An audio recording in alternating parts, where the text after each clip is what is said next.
Our next award goes to the top realtor CEO. It goes to Ty Williams of R.J. Williams and Company Real Estate. Woo! Give a round of applause. Woo!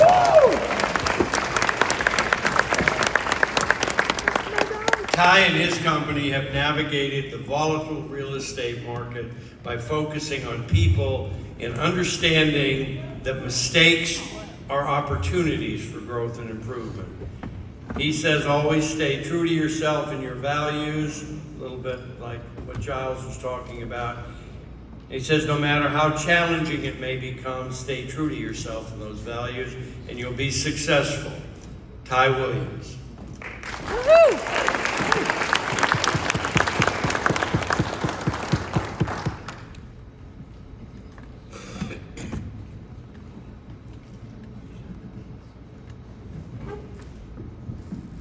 Wow.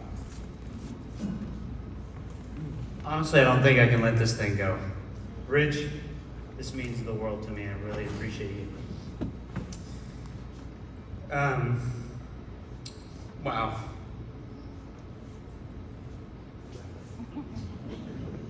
I have to get myself together. So, honestly, what I'm going to tell you is, it is a true honor and an absolute pleasure, an absolute dream to receive this award. I'm going to tell you that straight from the bottom of my heart. And I'm going to tell you that it's especially amazing getting it from the gold standard in true business news here in our great city, Fort Worth. Fort Worth Business Press. Rich, I appreciate you, sir. It means the world. So I'll tell you guys, I grew up as a severe dyslexic. I couldn't read or write until I was 13 years old.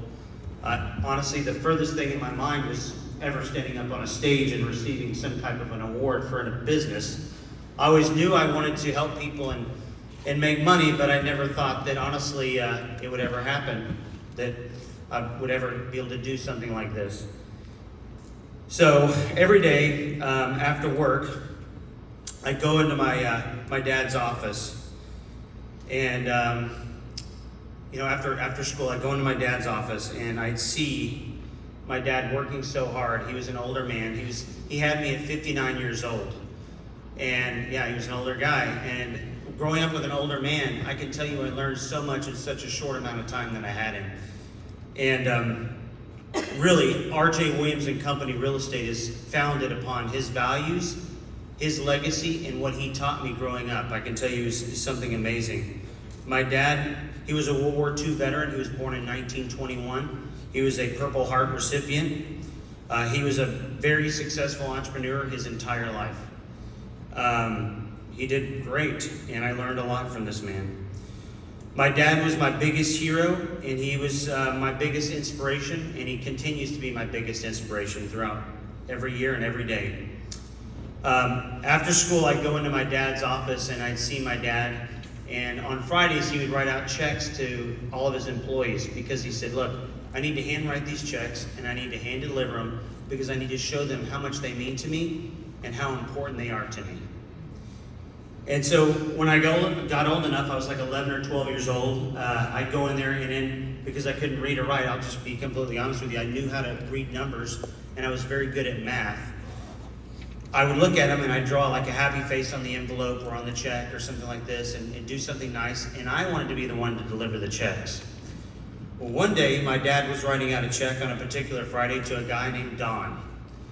Don was my dad's best salesperson, and I said, Dad, this check is humongous. What are we doing here? You must have done this wrong, you know? And he's like, you must have made a mistake. And my dad said, no, Ty, absolutely not. He's my best sales guy, and honestly, he deserves more than what's on this check.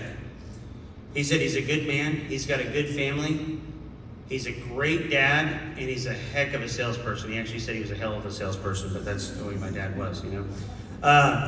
So my dad said that he had not made a mistake, and that he said that I needed to deliver it with a smile on my face and a happy face drawn on the envelope. So I said, absolutely.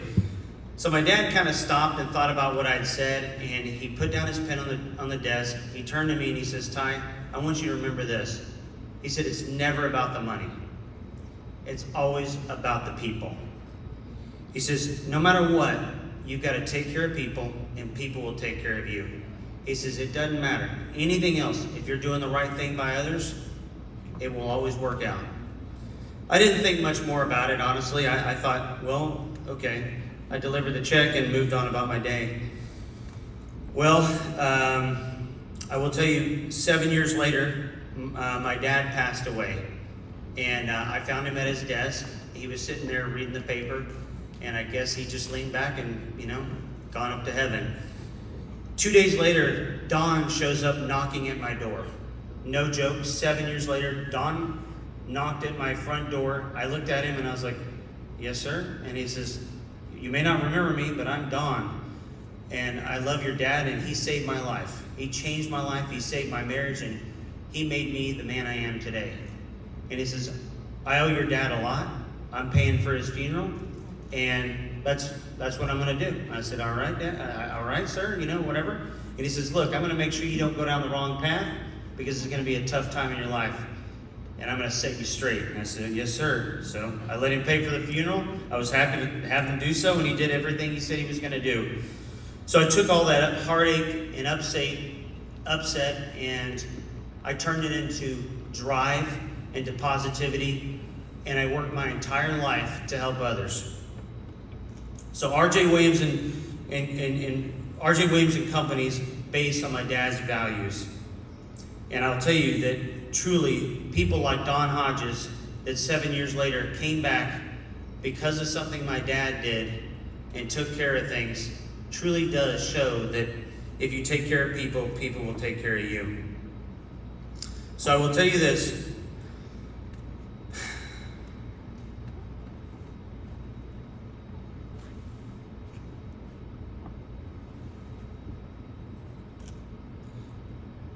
I knew that when I started R.J. Williams, I wanted to pay homage to my dad, and so I named the company after him. And I want to encourage all of you to do the same. You've got to live life by taking care of people and helping them find their dreams, so that in turn, you can live yours. I would like to thank a few people that are here, and I'd like to thank a few that are not. First, I would like to thank my father, my dad, and my biggest hero.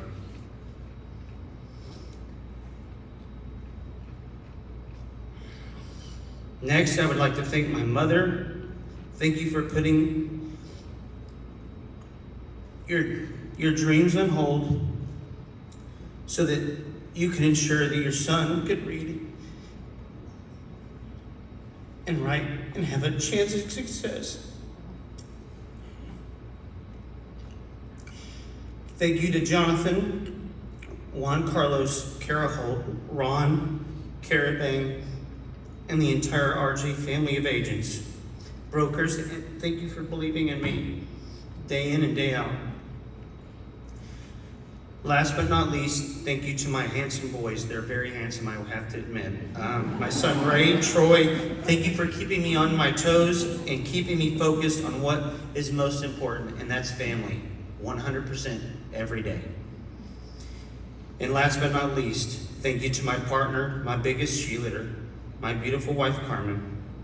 Thank you for being by my side, believing in me and supporting me throughout all these years, and knowing that together we can accomplish everything. Thank you. Thank you.